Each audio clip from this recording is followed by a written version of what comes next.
Existe uma crença que circula no meio espiritual que parece muito bonita, parece elevada, assim, ser superior, mas que provavelmente ela tá arrebentando com a sua vida material, com a sua prosperidade. E nesse vídeo eu vou te contar que crença é essa e como que você pode lidar com ela. A crença de que dinheiro é uma coisa material e por isso é uma coisa profana, é uma coisa ruim, não é espiritual. Isso ronda, né, permeia a sociedade. E tem aí uma origem nas religiões, em dogmas, muito focadas em controle da sociedade, tá? Então existem aquelas frases, né, que entram no nosso inconsciente, que são passados aí de geração para geração, de que é mais fácil um camelo passar pelo buraco de uma agulha do que um rico entrar no reino dos céus. Essa é uma frase, inclusive, que me pegou muito durante a infância, né? Eu vim de uma base protestante, então eu sempre, ali naquela fase da vida, eu usava a Bíblia como uma referência. E essa frase, ela era muito forte para mim. Somado a isso, as conversas que eu ouvia dentro da minha casa, que eu ouvia no meu bairro, sobre as pessoas ricas, sobre as pessoas que tinham dinheiro, a visão que se tinha dessas pessoas, de que elas estavam fazendo coisas erradas, coisas ilícitas para conquistar aquilo. Tudo isso vai entrando no nosso inconsciente e fazendo com que a gente se afaste e tenha grandes dificuldades de lidar com a prosperidade, de lidar com o dinheiro. E isso fica ainda mais forte quando nós somos donos do nosso próprio negócio. E ainda mais se você trabalha com a espiritualidade, se você trabalha com energia, se você é terapeuta holístico, por exemplo, cartomante. Isso vai ficar ainda mais forte para você. Por quê? Porque as pessoas pensam que a gente tem que dar aquilo que de graça a gente recebeu, que a gente precisa fazer com amor, servir, doar. E de fato, a gente precisa mesmo, gente. Só que eu não sei vocês, mas eu sou terapeuta holística, eu tenho 7 anos de profissão e eu vou contar pra vocês que eu paguei pelos cursos que eu fiz, sabe? Eu investi em livro, eu investi meu tempo, existiu muito investimento para fazer o que eu faço hoje. Então, assim, eu não recebi isso de graça. Embora você possa ter uma mediunidade, embora você possa ter alguma facilidade, alguma habilidade que é do seu próprio espírito, afinal você traz isso de outras vivências também. Muitas coisas a gente vai estudar e a gente tem a sensação de que está relembrando. Ainda assim, isso é o seu trabalho, né?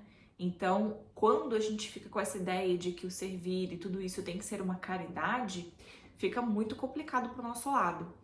O que eu costumo normalmente orientar as minhas mentoradas, as minhas alunas, é de que você tenha o seu momento do servir bem separado, bem assim, direcionado. Então, exemplo, um dia de cura, eu fazia muito isso, um dia de cura. Nesse dia é um dia de servir. Eu faço atendimentos, eu estipulava quais atendimentos, eu colocava valores a partir de tanto de contribuição, mas se alguém precisasse e não tivesse como, tava tudo bem. Preenchia aqueles horários assim, ó. Eu lançava em 1 hora, o dia inteiro já estava completo. E eu pegava aquele dinheiro, às vezes eu fazia uns 400, 500 reais nesse dia de cura, eu trabalhava bastante, tá? Atendia umas 8, 9, 10 pessoas às vezes. Eu pegava esse dinheiro e eu doava para algum lugar que precisava, para alguma situação de caridade realmente. Eu nem ficava com dinheiro, era a minha forma de servir, viabilizando meu atendimento para outras pessoas e conseguindo também direcionar essa quantia que foi arrecadada para alguma instituição que estivesse precisando. Então, aquele dia é o meu dia do servir. Uma vez por mês eu fazia isso. E aí, quando eu entrei para a Umbanda também, passei a ter o meu momento de servir ali dentro da religião, né? Onde eu sirvo, a gente que frequenta a casa, que faz parte mesmo, sabe qual é o tamanho do investimento de tempo, de dedicação, de dinheiro também para poder ajudar a manter o trabalho acontecendo, para poder oferecer o melhor para quem está indo lá ser servido através da espiritualidade, através daquele trabalho.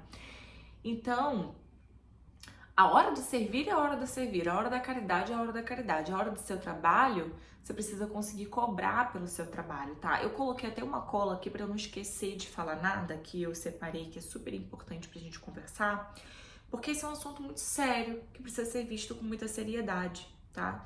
Então, as pessoas, mesmo que você não trabalhe na área da espiritualidade, das terapias, pode ser que você se pegue tendo dificuldade de cobrar bem pelo teu trabalho, de precificar bem o teu serviço, o teu produto, sabe?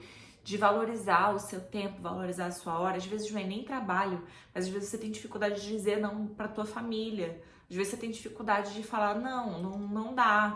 Ou então, olha, eu posso, mas só posso dessa forma. Por quê? Porque a gente foi condicionado a achar que a gente tem que doar o tempo inteiro. Aí, por trás disso, além de a gente ter a situação das crenças financeiras, a gente começa a ter também a questão da crença do abandono, o medo do abandono, ferida, na verdade, né? A ferida do abandono, a ferida da rejeição. Então, a pessoa, ela tem medo de ser rejeitada e por isso ela acaba não se posicionando da forma adequada e não cobrando da forma devida por aquilo que ela está oferecendo. Então, cobrar pouco, dar desconto sem que o desconto tenha sido solicitado, sentir culpa ao receber, trabalhar mais do que se ganha, acreditar que quem cobra não é verdadeiramente espiritual e mais. A ideia de que você não é apegado ao dinheiro, você não é apegado ao mundo material, são ideias que parecem que estão validando o fato de que você é mais espiritual porque você não tem relação com o dinheiro. Mas aí é o que eu falo pra vocês, né, que é a base do que eu acredito do trabalho que eu tô trazendo aqui pra vocês no nosso canal. Tudo é espiritual. Nós somos seres espirituais vivendo uma experiência terrena. Nós somos espíritos. Eu não deixei de ser espírito porque eu tô aqui gravando um vídeo pra vocês, sabe? Ou porque eu vou ao salão, ou porque eu faço um exercício, ou qualquer coisa do tipo. Eu estou encarnada aqui nesse momento. Eu estou vivendo na matéria, tá? Então, a matéria é espiritual. As vivências que nós temos aqui, elas são espirituais. Quando a gente para de ficar fragmentando isso, que a gente para de ficar separando as coisas, a gente começa a entender que tudo é uma coisa só, né? Isso expande muito a nossa percepção das coisas, inclusive da nossa percepção de reforma íntima, de desenvolvimento pessoal, tá? E da prosperidade, porque, enfim, nós podemos ser prósperos. Eu não tô falando pra vocês, ai, seremos todos bilionários. Não é isso. Tem muita gente que não tem esse caminho, gente. Não tem paciência, acabou. Faz parte do plano reencarnatório. Às vezes a própria pessoa escolheu porque ela sabe que se ela estiver naquela condição, ela vai fazer muito mais contra o progresso dela do que a favor, tá? E o que acontece, gente? Dinheiro é energia. Dinheiro é energia. Dinheiro é fluxo, é movimento. Se você não tá alinhado à energia do dinheiro, ele não vai ficar com você. Ou ele não chega nunca, ou ele chega e não fica, ou você até tem dinheiro na sua conta, mas você não consegue usufruir dele, sabe? Ou tá bom, você até conseguiu agora aumentar um pouco o seu faturamento, dos seus atendimentos, no seu negócio, só que para conseguir fazer um exemplo, tá? 5 mil reais com terapia, 10 mil reais com terapia, você trabalha de 7 da manhã a 10 horas da noite, como eu já fiz. De segunda a sábado. Isso não é prosperidade. Prosperidade não é número só, tá? Prosperidade é você também ter qualidade de vida. É você também conseguir fazer outras coisas para além do dinheiro. É você trabalhar numa proporção que seja equivalente ao que você está recebendo de forma próspera. É isso que quer dizer. Eu tô me fazendo entender? Coloca aqui nos comentários se você tá entendendo o que eu tô falando, se você concorda, como que isso reverbera em você. Porque eu sei que quando a gente começa a falar de dinheiro, a gente começa a mexer com várias crenças, sabe? E, inclusive, eu tive 2 mentorias já de terapeutas que deram muito certo, mas não certo da forma que eu gostaria, tá? A primeira turma, inclusive, da mentoria Pirita, a gente teve resultado, a gente teve algumas coisas, mas eu entendi que para trabalhar como mentora, eu não podia separar o meu lado terapeuta. Eu não podia ignorar as crenças que estão ali. Porque é justamente essas crenças que fazem com que a pessoa não execute o que ela precisa executar. Então ela sabe que aquilo vai dar resultado. Ela sabe que a vida dela vai mudar. E aí o inconsciente dela, com essas crenças que estão ali, fazem com que ela pare, com que ela não faça os movimentos, com que ela não ande na direção daquilo que vai trazer resultado para ela. Muitas vezes a sua procrastinação é só uma autossabotagem porque você tem medo daquilo, ou porque você não compra o barulho de ser próspera, de ser rica, de ter dinheiro, de ter condições, de ter uma vida melhor, uma vida próspera. Por quê? Porque suas crenças não condizem com isso. Porque você acha que dinheiro é sujo, porque você acha que pessoas que têm condições melhores são ruins, ou você acredita que aquilo não é pra você, sabe? Ou porque você tá vibrando, de repente, ainda na inveja, tá vibrando na escassez, tá repetindo constantemente frases que são crenças, gente. Tudo isso é crença. Se vocês quiserem, eu vou fazer um vídeo só falando sobre o que é a crença e como funciona esse sistema de crenças. Se você quer, coloca aqui nos comentários que eu vou preparar pra vocês. E aí, o que acontece? Você não evolui. Você trava, você procrastina, você se sabota, você começa a achar que aquilo não é pra você. E por um outro lado, você tem uma missão maravilhosa que tá te puxando, que tá te chamando, mas você não tá colocando em prática porque você tá sendo paralisado e sabotado pelas crenças que você traz, tá? Então, assim, pobreza não é virtude. Não é. Não é. Ah, mas eu quero muito fazer caridade, ajudar as pessoas. Se você tiver dinheiro, você consegue fazer ainda mais caridade. Não estou dizendo que você precisa ter dinheiro para fazer caridade, né? Existiram pessoas que abriram mão, sim. Mas na prática, gente, o dinheiro ele é uma moeda daqui, do plano físico, do plano material. Se você tem mais recursos, você tem mais recursos para ajudar as pessoas, para mobilizar as coisas, para comprar uma comida no mercado, fazer uma cesta de alimento e doar para alguém. Entendeu? Então, o dinheiro ele é bom. Dinheiro, na verdade, o dinheiro é neutro. Quem determina se ele vai ser bom ou não na sua vida é você mesmo. Mas de uma maneira geral, na minha visão, o dinheiro ele pode ser sensacional.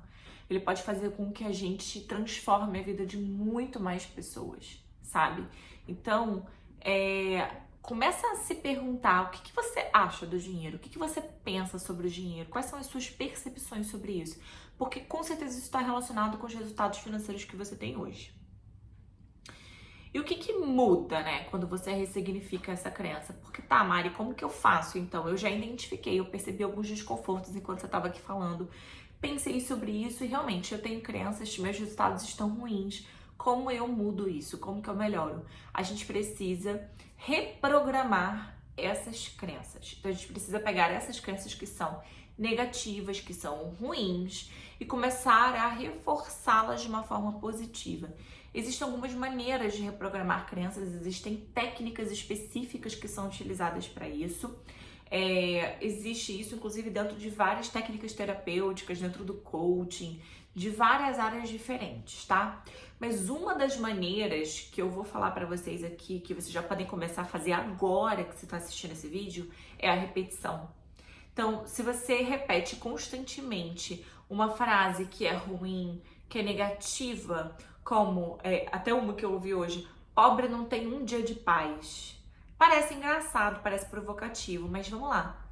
O que você está dizendo? Você está dizendo, reforçando que você é pobre e você está reforçando que você não vai ter paz. E aí você fala isso brincando, rindo, mas é só brincadeira. Só que a sua palavra tem poder, tá? Muito poder. Tudo que você fala, tudo que você pensa, você está co-criando. E seja com muita intenção. Ah, eu falei só uma vez, você tava com muita raiva. Pronto, co-criou. Porque a intenção e a emoção carrega aquilo ali. Ou então, eu falei só brincando, mas eu falo várias vezes aquilo. Então eu tô constantemente reforçando aquela crença. Então aqui hoje eu já tô te dando uma das soluções. É a repetição para que você reprograme as suas crenças. Sabe, eu comecei a malhar. Tem pouco tempo. E aí, como que eu vou fortalecer o músculo? Repetição. Eu tenho que ir pra academia toda semana. Ah, eu vou numa semana e vou resolver tudo. Não, eu tenho que ir toda semana para poder conseguir fazer os exercícios, repetir os exercícios e os meus músculos irem se desenvolvendo de forma adequada, tá? Então é isso que vocês vão fazer. percebeu que tá falando uma coisa que é negativa, que não tá sendo boa pra você, cancela e já vai falar uma frase nova. E você vai ficar se observando. Se puder, manda esse vídeo para uma outra pessoa que vai fazer isso junto com você, que quer mudar de vida, que quer reprogramar as crenças junto com você, porque daí uma ajuda a outra, sabe? Você e uma amiga, você e um parente, um casal, o que quer que seja. Se ajudem nisso. Porque vocês vão, às vezes a gente não se dá conta que a gente tá falando. E aí a outra pessoa que tá atenta também vai lá e ajuda a gente. E fala, ó, você falou isso, presta atenção que você tá dizendo tal coisa. E assim a gente caminha melhor, tá? Então, repetição. Isso vale para músicas que você escuta. Ah, eu só tô ouvindo música de sofrimento amoroso. Cara, você tá trazendo isso para você. Você tá reforçando uma crença de que o amor é difícil, de que isso não é pra você. Quem casou tá casado. Essa eu escuto bastante ultimamente, né? Quem casou tá casado. Então, assim, quem não casou não tem chance nenhuma. Tá reforçando uma crença, tá? A gente precisa prestar atenção. Você pode ficar um pouco chata nesse primeiro momento. Ah, gente, deixa achar que você é chata. É a sua vida que vai mudar pra melhor? Agora você vai ser próspera, você vai ser uma pessoa que vai se desenvolver, que as coisas vão mudar na sua vida, é isso que você quer pra você? Então deixa pensarem que você é chata, tá? Mas cuida disso. Tem que reprogramar essas crenças para poder fazer esse movimento de transformação, tá? Porque senão você vai ficar paralisado aí e aí a sua vida financeira realmente não vai andar para onde você gostaria que ela andasse. E assim, esses pontos que a gente conversou aqui hoje são coisas que eu trabalho nos encontros da consciência, tá? O encontro da consciência é um evento que eu faço uma vez por mês, online, com valor bem acessível. Ele tá R$37, pode ser inclusive no cartão de crédito, esses R$37 dá até para parcelar, tá? Por quê? Porque a ideia é viabilizar a participação de vocês. É um trabalho feito em grupo, tem ali aproximadamente 2 horas de duração. Eu vou apresentar para vocês o tema, a gente vai trabalhar esse assunto e a gente vai fazer uma prática de forma coletiva para poder fazer a limpeza ou a reprogramação ou o que quer que seja, depende muito do tema do mês. O tema desse mês de junho agora de 2026 é o medo da falta, tá? Então se você tem interesse e quer participar, vai aqui no link que tá na descrição do vídeo, entra em contato e faz a sua inscrição. A gente tem vagas limitadas, embora seja em grupo, tem vagas limitadas, porque eu gosto de dar bastante atenção para vocês, eu gosto de estar ali com a egrégora, com o pessoal, tá bom? Então, um super beijo, não deixa de assistir os outros vídeos que estão aqui, já tem um vídeo aqui ó, no card, tem playlists para vocês acompanharem, e eu vejo vocês no próximo vídeo. Tchau, tchau!